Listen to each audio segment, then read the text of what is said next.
Good morning, Professor Natalie and everyone. Today, we are talking about the United Nations Global Impact, and we are Group 6. My name is Patricia Martinez, and in the following 10 to 15 minutes, we will talk about the background and summary of this organization, analysis of its CSR, and further provide some detailed recommendations about this organization. Let's get started. So, has anyone knows what is the United Nations Global Compact? Well, the UNGC is a strategic initiative itself. As they say, they are the world's largest corporate sustainability initiative that supports companies to commit to responsible business practices in the areas of human rights, labor, the environment, and corruption. These areas contain the 10 principles of this organization. And lead initiatives promotes activities that contribute to sustainable development goals that were created in the United Nations. In fact, they have 23,824 participants and 3,800 non-business participants that have already embraced the commitments of the UN Global Compact. UN Global Compact mission is to accelerate and scale global collective impact of businesses by supporting the 10 principles that I already mentioned you, delivering the sustainable development goals that, as I say, they were constructed by United Nations in 2015, and these goals were 70 goals that are taking place in these 10 principles of this organization. So how they are reaching their goals or their mission? So they have two strategies. The first one is offering the participants the extensive toolbox that includes next generation solutions platforms, online UN business action hub, and resources to help business to achieve CDGs. And the other strategy is their network expands over 85 countries and facilitates engagement between business and stakeholders such as governments, the UN, civil society, and communities to create collaborative approach. These initiatives help the business and help this organization to engage and to have better results in the end. Thanks, Patricia. After diving into the background of the UNGC, we conducted full research of their CSR reporting by reading articles, online contents, and exploring the official websites. Now, let me share the string of their CSR reporting that emerged from our discussions. The analysis is based on the perspective of two stakeholders, the public and the participants of the organization.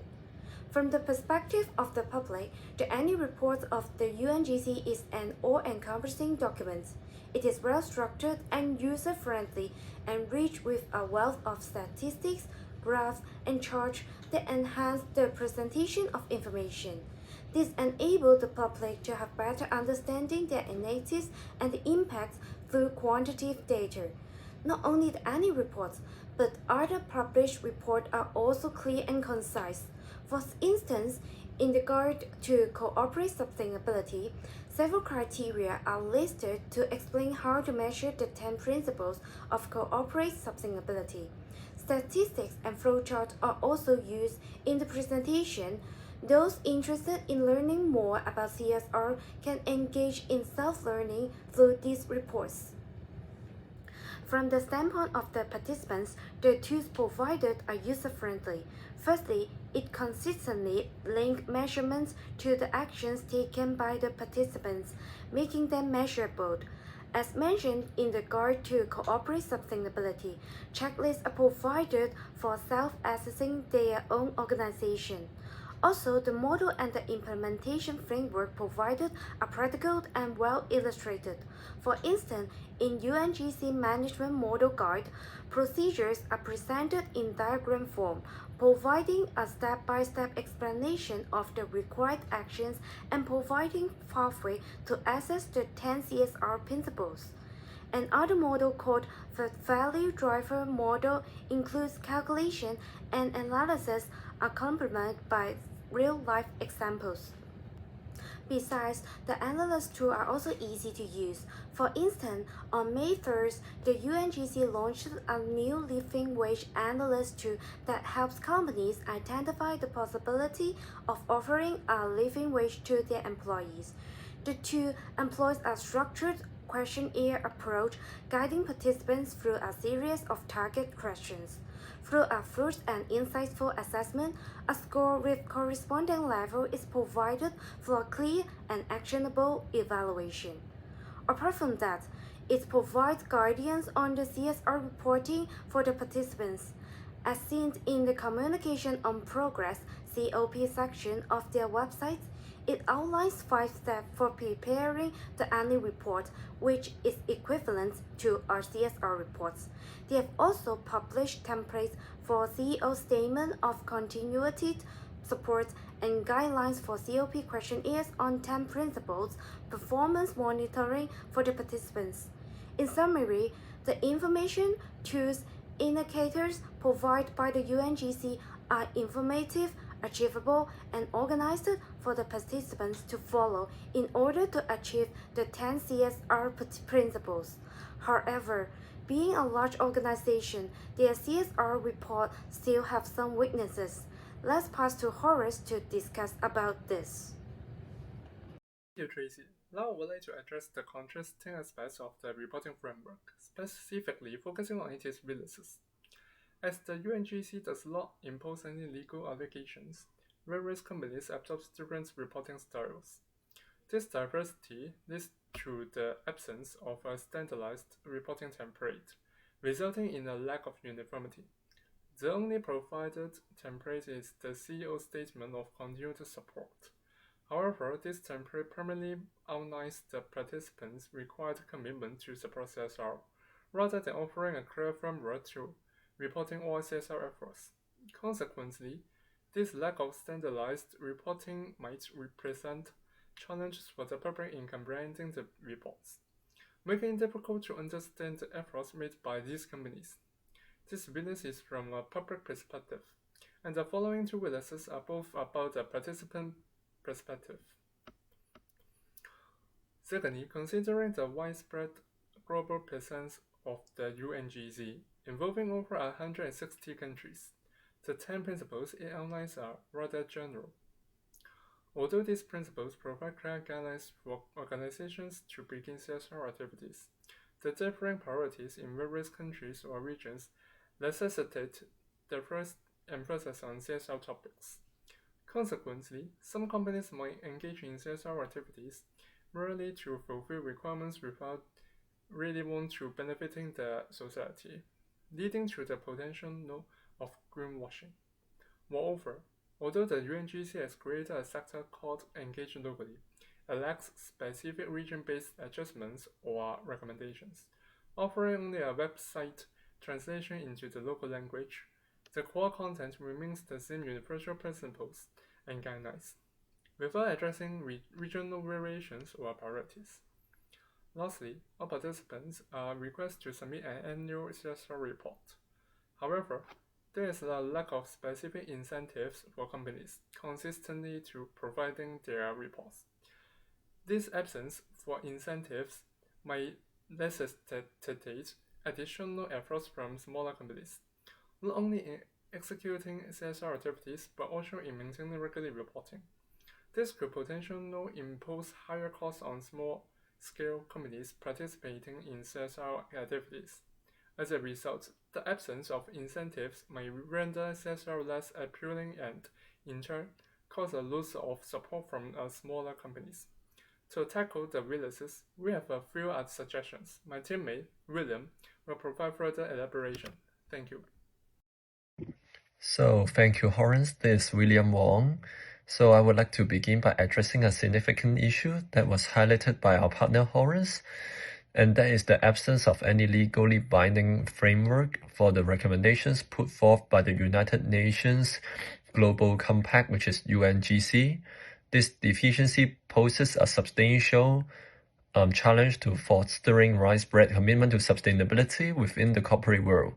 In light of this, we proposed the implementation of effective incentives to encourage companies to embrace the sustainability journey. It's undeniable that companies, both small and large, are currently facing mounting pressure from various stakeholders, including customers, investors, and regulators, to enhance their transparency and environmental responsibility, the UN Global Compact Network UK 2020.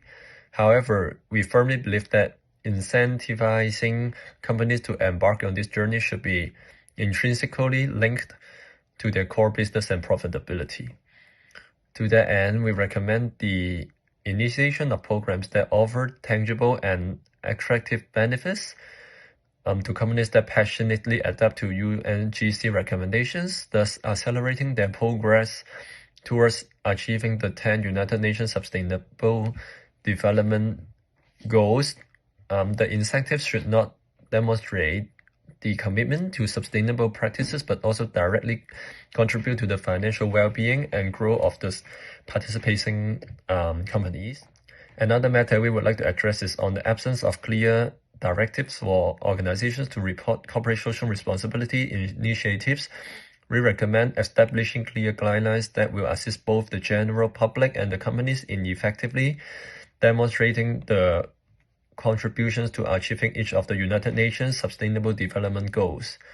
This guideline will enhance transparency and enable companies to showcase their positive impact. So this is the end of my recommendation. Now I would hand it over to Rohan for recommendation, engage locally, website, and conclusion. Thank you all of you and Professor. Thank you, William. Now I would like to fill in with another recommendation from one of the drawbacks, as previously mentioned by Horace. The UNGC's 10 principle, while providing clear guidelines, may not fully address the unique needs and priorities of different regions.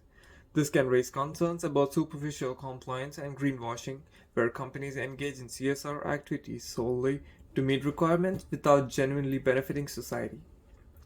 To address this, it would be advantageous for the UNGC to incorporate regional specific adjustments and recommendations, ensuring that CSR initiatives align with the distinct needs of each region. This would involve considering the different priorities and cultural contexts of various countries or regions. By providing localized guidance, organizations can better align their CSR activities with the specific needs and challenges of each region, leading to more meaningful and impactful initiatives. Additionally, UNGC could improve its CSR framework by actively engaging with local stakeholders and collaborating with regional groups to develop tailored CSR guidelines. This would ensure the framework reflects regional variations and priorities. Strengthening monitoring and evaluation mechanism would ensure companies contribute genuinely to societal well-being. Lastly, encouraging companies to engage more with local stakeholders would align CSR activities with local needs, enhancing societal impacts. Overall, the UNGC's CSR reporting framework would benefit from a more nuanced approach that acknowledges and addresses the diverse needs and contexts of different regions. This would enhance the credibility and impact of CSR initiatives, mitigating the potential for greenwashing and fostering genuine societal benefits. And I would like to conclude saying that the UNGC is an important initiative that encourages business to align their operations with sustainable development goals, and it has made significant strides in promoting corporate social responsibilities across more than 160 countries. And it also promotes responsible business practices in areas like human rights, labor, environment, and anti-corruption. While it has its strengths, there are also challenges such as lack of standardized reporting, potential for greenwashing, and absence of initiatives for consistent reporting. Overall, the UNGC plays a crucial role in promoting sustainable and ethical business practices, but ongoing efforts are needed to ensure its CSR framework's effectiveness and social impact. Thank you.